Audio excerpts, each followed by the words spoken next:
Hello guys, मेरा नाम दीपा है और मैंने जैसे कि आप सबसे कहा था कि मैं आपको इंग्लिश ग्रामर पूरा का पूरा फ्री में पढ़ाने वाली हूँ। जो कॉम्पिटिटिव एग्ज़ाम में क्वेश्चन आंसर आते हैं वह मैं आपको पूरा समझाने के बाद में ही क्वेश्चन आंसर कराऊंगी, तभी आप इजी से कर पाएंगे। जो आज का जो टॉपिक है वे है एडजेक्टिव। एडजेक्टिव मतलब विशेषण। ये डेफिनेशन दी गई है। जो एडजेक्टिव होता है यहाँ पर ये डेफिनेशन दी गई है। एडजेक्टिव क्वालिफाई किसको करता है? नाउन को और प्रोनाउन को। इसके अलावा एडजेक्टिव और किसी भी चीज़ को क्वालिफाई नहीं करता। An adjective is a word. Adjective वह शब्द है विच क्वालिफाई ए नाउन और ए प्रोनाउन, जो एक नाउन को और प्रोनाउन को ही की विशेषता बताता है। नाउन और प्रोनाउन शब्द की ही विशेषता बताएगा, अदरवाइज किसी भी वर्ब या और भी किसी चीज़ की विशेषता या नहीं बताता। तो जो यहाँ पर ये एग्जाम्पल है, जैसे कि I take bath in cold water, तो ये इसमें विशेषता क्या हो गई? ये वाटर क्या हो गया? ये हो गया नाउन। वाटर कैसा है? कोल्ड। तो कोल्ड क्या हो गया? एडजेक्टिव। तो यह विशेषता कैसे बताता है? ये हो गया नाउन हो गया। तो ये नाउन की और प्रोनाउन की ही विशेषता बताता है। जैसे यहाँ पर हो गया ही क्या हो गया? ही हो गया प्रोनाउन। तो प्रोनाउन बताया है कि he is a poor man. तो ही कैसा है? पुअर है। पुअर मतलब यह है गरीब। तो यह इसकी विशेषता बताई गई है।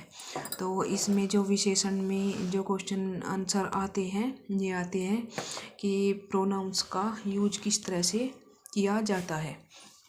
तो सबसे पहले लेते हैं हम पॉजिटिव डिग्री के साथ में किस तरह से इनका यूज किया जाता है। पॉजिटिव डिग्री हो गई यानी कि वर्ब की फर्स्ट फॉर्म, जैसे कि कोल्ड ठंडा हो गया, फैट हो गया, तो यह फर्स्ट फॉर्म का पॉजिटिव डिग्री में प्रयोग हो जाता है। जैसा Mohan is a tall boy, तो यहाँ पर टेल फर्स्ट फॉर्म हो गई। यहाँ पर इंटेलिजेंट फर्स्ट फॉर्म हो गई।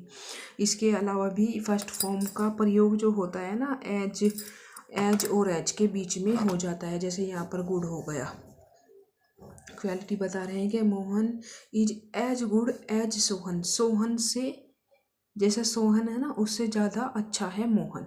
इस तरह से विशेषता बताई जाती है। और सेकंड हो गया कंपैरेटिव डिग्री। कंपैरेटिव डिग्री में क्या होता है? दो की तुलना की जाती है। और सबसे पहले ये क्या होता है कि तुलना करने से पहले देन का प्रयोग होता है। अधिकतर देन का प्रयोग होता है। इसकी यह है पहचान कंपैरेटिव डिग्री की। जैसे ये हो गई कालका इज कोल्डर देन दिल्ली। तो कालका कैसा है? कालका जो नगर है वह कौन सा है? वह दिल्ली से, यहाँ पर देन वर्ड आ गया तो दिल्ली से क्या है? ठंडा है। कालका इज कोल्डर देन दिल्ली, तो ठंडा है दिल्ली से। इस तरह तो थर्ड आ जाता है सुपरलेटिव डिग्री। सुपरलेटिव डिग्री में तुलना से जो पहले होता है ना, तो इसमें प्रयोग होता है, आर्टिकल का प्रयोग हो जाता है। जैसे ग्रेटेस्ट आपको पता ही होगा, थर्ड फॉर्म हो जाती है। तो थर्ड फॉर्म ये हो जाती है सुपरलेटिव डिग्री। तो इससे पहले आर्टिकल का प्रयोग होगा। आर्टिकल का प्रयोग ही इसमें होता है बहुत ज़्यादा।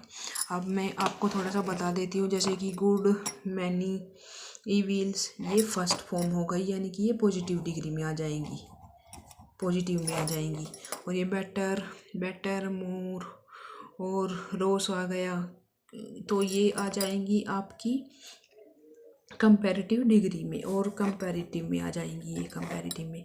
और जो थर्ड वाला है ये बेटर, मोस्ट, वर्थ, तो ये आ जाती है सुपरलेटिव में। तो मतलब कुछ वर्ड्स ऐसे आते हैं, ज़्यादातर तो ये ई आर ही आता है, लेकिन कुछ वर्ड्स ऐसे भी होते हैं जो थोड़ा अलग आ जाते हैं। जैसे यहाँ पर मैनी हो गया, तो मैनी की यहाँ पर अलग ही दे दिया, मोर दे दिया, और मोर के बाद फिर मोस्ट हो गई इसकी सुपरलेटिव डिग्री। जैसे कि ईविल हो गया, ईविल के बाद रोस हो गया इसकी सेकंड डिग्री। रोस्ट हो गई इसकी थर्ड डिग्री। तो इस तरह से विशेषण का यानी कि एडजेक्टिव का प्रयोग हो जाता है। तो एडजेक्टिव विशेषता बताता है नाउन और प्रोनाउन की। ये आपको हर कॉम्पिटिटिव एग्जाम में पूछा जाता है कि जो एडजेक्टिव होता है वह किस चीज़ को क्वालिफाई करता है। एस्टेट में भी और भी कॉम्पिटिटिव एसएससी से रिलेटेड होते हैं पुलिस वगैरह तो उसमें भी यही पूछा जाता है। तो थैंक यू गाइस। अगर आपको मेरी वीडियो पसंद आती है तो आप कमेंट करके ज़रूर बताना।